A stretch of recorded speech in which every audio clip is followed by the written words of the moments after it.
BRS party అధినేత కేసీఆర్ నిన్న నేతలతో సమావేశమయ్యారు.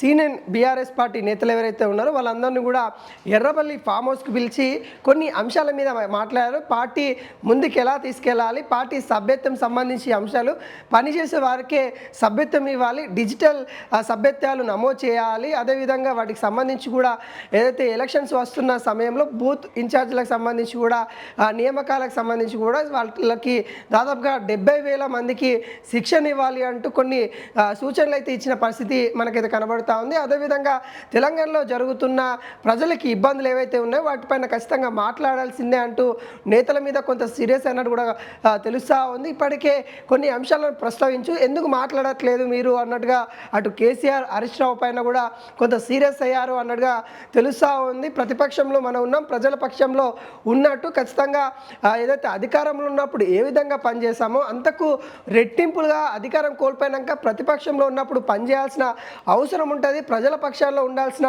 అవసరం ఉంటుంది. ఖచ్చితంగా మీరు మాట్లాడాలి, ప్రతి అంశాన్ని కూడా ప్రజల దగ్గరికి వెళ్ళే విధంగా, ప్రజల్లో ఉండే విధంగా అలాంటి నాయకులే మనకి కావాలి అంటూ అటు కేసీఆర్ అటు నేతలకైతే కొన్ని అంశాలపైన దానికి దీర్ఘకాలిక ఏ విధంగా ఉండాలి అని పైన ప్రస్తావించినట్టు కూడా తెలుస్తూ ఉంది. వాటన్నిటికి కూడా బీఆర్ఎస్ నేతలు కూడా కొంత సీరియస్గా ఉన్నట్టు కూడా కనబడతా ఉంది. ఖచ్చితంగా కేసీఆర్ ఏవైతే చెప్పారో వాటిపైన ఫోకస్ పెట్టాలి.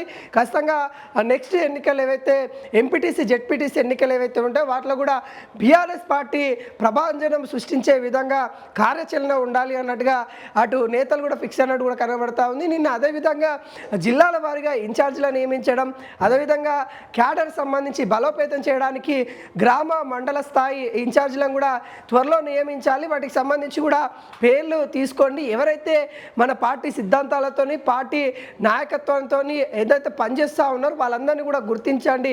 సీనియారిటీ ఎవరైతే ఉన్నారో వాళ్ళకే పదవులు ఇచ్చే విధంగా, ఇన్ఛార్జీల పదవులు ఇచ్చే విధంగా మరి కార్యాచరణ అయితే ఉండబోతా ఉంది. దానికి సంబంధించి కూడా కీలక నేతలతో మాట్లాడినట్టు కూడా తెలుస్తూ ఉంది. అయితే దేంట్లో భాగంగానే మరి వచ్చే ఎన్నికలలో కూడా మరి బీఆర్ఎస్ పార్టీ కొంత బలంగా రావడానికి అవకాశం ఉంది అన్నట్టుగా ఈ యొక్క సభ తర్వాత చెప్తా ఉన్నారు.